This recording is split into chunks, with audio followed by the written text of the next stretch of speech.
Market లో invest చేసి మీ డబ్బులు డబుల్ చేసుకోవాలనుకుంటున్నారా? విజయవాడలో జరిగే సుందరరామిరెడ్డి గారి లైవ్ సెమినార్ కి అటెండ్ అవ్వండి.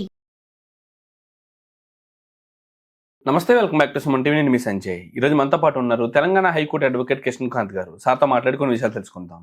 నమస్తే సార్. నమస్తే అండి. సార్, ఈ మధ్య ఇన్స్టాగ్రామ్లో కానీ యూట్యూబ్స్లో కానీ రీల్స్లో వైరల్ అవుతున్న వార్త ఏంటంటే, ఇది ఒక యాడ్ సార్. ఒక డిజిటల్ మార్కెటింగ్ చేసుకునే సంస్థ లాంటి వాళ్ళు ఈ యాడ్ని ప్రమోట్ చేస్తున్నారు. ఏంటంటే యాడ్ అది వచ్చేసి ఒక వశీకరణం చేయబడను, మరుగుమందు ఇవ్వబడను, మీ చుట్టుపక్కల ఉన్న వ్యక్తులు కానీ, మీ ప్రేమించిన వ్యక్తులు కానీ, మీ భార్య కానీ, భర్త కానీ, వేరే వ్యక్తులు ఏమన్నా వశీకరణం చేయాలన్నా సరే ఇక్కడ చేయబడిన అని చెప్పేసి ఒక యాడ్ నడుస్తుంది.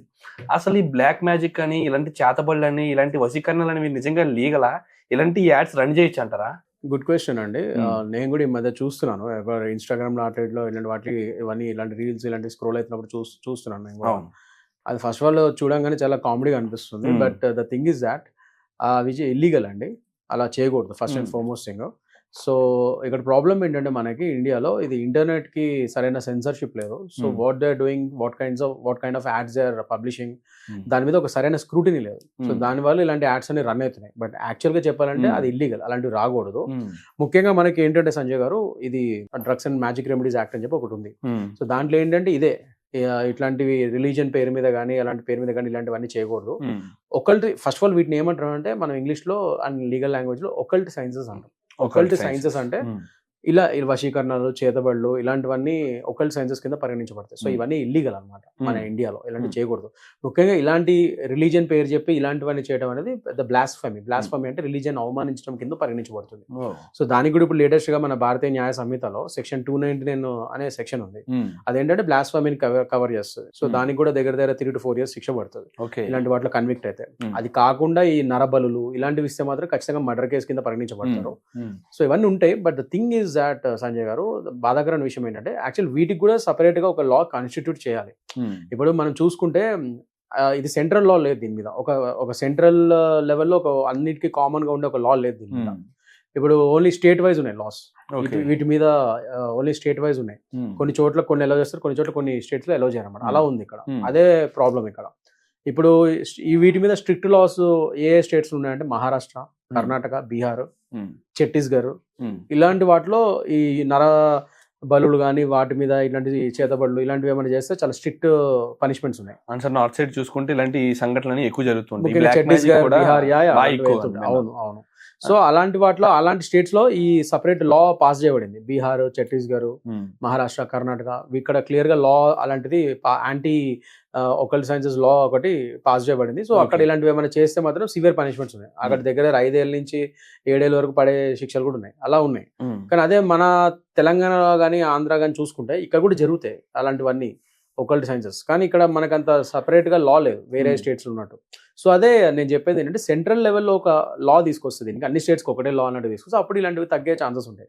సో ఇలా మతం పేరు మీద ఇలాంటి పూజల పేరు మీద జనాల్ని మోసం చేసి, లేకపోతే చిన్నపిల్లల్ని వేరే వాళ్ళని నరబలులు ఇచ్చుకుంటూ ఇలాంటివన్నీ చేసేటప్పుడు వాళ్ళ మీద కఠినమైన శిక్షలు వేయాలి.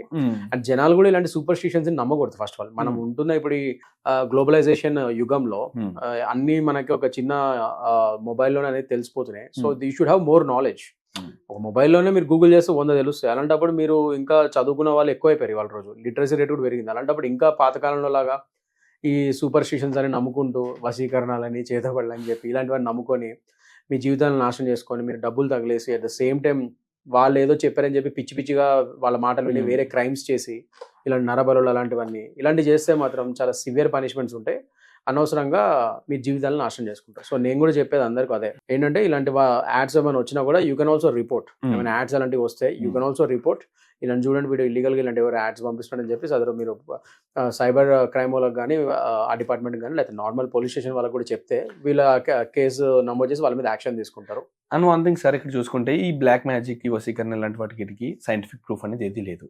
కానీ వీటిని నమ్మించడం మోసం అనుకోవచ్చు. కానీ వీటిని చేస్తామని చెప్పేసి మార్కెటింగ్ చేస్తున్నారు. ఇది సైంటిఫిక్ ప్రూఫ్ లేని దాని మీద ఇలాంటి పనులు చేసే వాళ్ళకి ఎలాంటి యాక్షన్స్ తీసుకోవచ్చు అంటారు? అసలు ఏ విధంగా తీసుకోవచ్చు అంటారు? నేను ఇందాక మీకు చెప్పినట్టు drugs and magic remedies act 1954 అని ఒక యాక్ట్ ఉంది దీని మీద. ఓకే, చాలా మందికి తెలియదు అది. ఇలాంటి వాళ్ళ మీద పనిష్మెంట్స్ ఉన్నాయి, అందులో కూడా పనిష్మెంట్స్ ఉన్నాయి.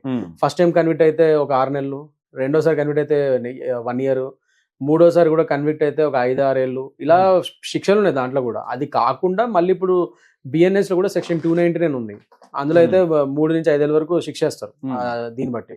సో వీటన్నిటి మీద శిక్షలు ఉన్నాయి, నేను కాదనట్లేదు, కానీ వాళ్ళ మీద యాక్షన్ తీసుకునే వాళ్ళు కరువు అయ్యారు. అదే ఇంకా పోలీస్ డిపార్ట్మెంట్ వారు కూడా ఇలాంటి ఆన్లైన్ యాడ్స్ ఇలాంటి వాళ్ళు వేసే వారి మీద వీళ్ళు గుర్తించి ఇమీడియట్ గా యాక్షన్ తీసుకునే విధంగా ఉండాలి. అండ్ మీకు తెలిసినా కూడా నేను చెప్పేది అదే, ఇప్పుడు మీరు ఇందాక చూసారన్నారు, మీరు సైబర్ క్రైమ్ కి కాల్ చేసి కంప్లైంట్ ఇవ్వండి వాళ్ళ మీద, ఇస్తే వాళ్ళు తీసుకుంటారు యాక్షన్. ఇలాంటి యాడ్స్ ఇల్లీగల్, అవి చేయకూడదు.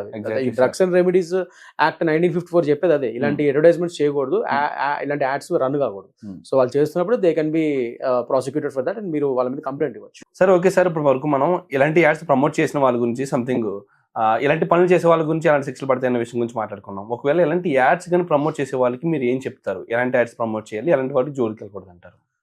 గుడ్ క్వశ్చన్ అండి, నేను అదే చెప్తున్నాను. ఈ సదరు యాడ్స్ రన్ చేసే ఏజెన్సీస్ వాళ్ళకి కూడా they have to know the legalities clear గా. ఎట్లా పడితే అట్లా ఏది వస్తుంది వాళ్ళు యాడ్స్ రన్ చేయడానికి లేదు. అట్లా అసలు ఆ లా, ఆ స్టేట్ లాని వాళ్ళు తెలుసుకోవాలి. అసలు ఇవి లీగల్ ఫస్ట్ మినిమం బేసిక్ వాళ్ళు బేరీజ్ వేసుకొని చూసుకోవాలి. ఎందుకంటే ఎవరైనా వచ్చి యాడ్స్ ఇవ్వండి అంటే ఇచ్చేస్తారా? అలా కాదు కదా, అసలు అది లీగలా ఇల్లీగల్ వాళ్ళు చూసుకోవాలి. ఇలా వశీకరణల మీద వాటి మీద ఇష్టం వచ్చినట్టుగా జనాలు మభ్యపెట్టి యాడ్స్ వాళ్ళు రన్ చేయకూడదు.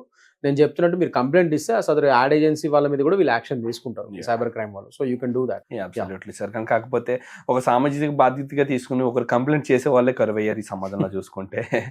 అబ్సల్యూట్లీ సార్, ఈ తప్పని తెలిసి కూడా దాన్ని చూసి వినోదంగా ఫీల్ అవుతున్నారు తప్పితే దీన్ని రిపోర్ట్ చేద్దాం, దీన్ని ఒక బాధ్యతగా తీసుకుని వీళ్ళపై యాక్షన్స్ తీసుకుందాం అని చెప్పేసి ఎవరు ఆలోచించట్లేదు.